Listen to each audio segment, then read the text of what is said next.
చేసే చిల్లర రాజకీయాలు చూడలేక అక్కడ చాలా మర్యాదగా నిక్కార్సుగా నిక్కచ్చిగా మీరు పక్కనుండగానే రాజకీయాలకు అతీతంగా పనిచేద్దాము, సెంట్రల్ ఫండ్ ఇంత తీసుకొచ్చినా ఇంకా తీసుకొస్తాను అని చెప్పి మీకు చెప్పే వెళ్ళారు. దవడపళ్ళు రాలగొడతానడంలో తప్పేముంది? మీరు చేసే రాజకీయాలు, మీరు చేసే ప్రవర్తనలు ఇవన్నీ చూస్తే వారు మిమ్మల్ని దవడపళ్ళు రాలగొడతానలో తప్పేముంది? మీరు మహిళా ప్రజాప్రతినిధులను కూడా చూడకుండా మమ్మల్ని ఇష్టం ఉన్నట్టు మాటలు మాట్లాడవచ్చు. నేనైనా జిల్లా మహిళా నాయకులనైనా ఎవరినైనా మాట్లాడవచ్చు. నేనెన్ని కష్టాలు పడ్డా, పాపం చెప్పి చైర్మన్గా ఉండి దావసంత గారు ఎన్ని కష్టాలు పడ్డారు. మమ్మల్ని మీరు ఎన్ని చిల్లర మాటలు మాట్లాడినరు, సంబుదాన్ని బెదిరించిండ్రు నా పిల్లల్ని, నన్ను. దానికంటే ఎక్కువ నా దవడపళ్ళు రాలగొడతా అనడం చాలా చిన్న విషయం. ధర్మపురి అరవింద్ గారు దవడపళ్ళు రాలగొడతా అనడం చాలా చిన్న విషయం.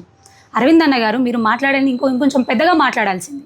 మేము నిజంగా డిసప్పాయింట్ అయినాం. దవడపళ్ళు రాలగొడతా అంటే చాలా చిన్నగా మాట్లాడిండ్రు, ఇంకొంచెం పెద్దగా మాట్లాడాల్సింది ఉండే.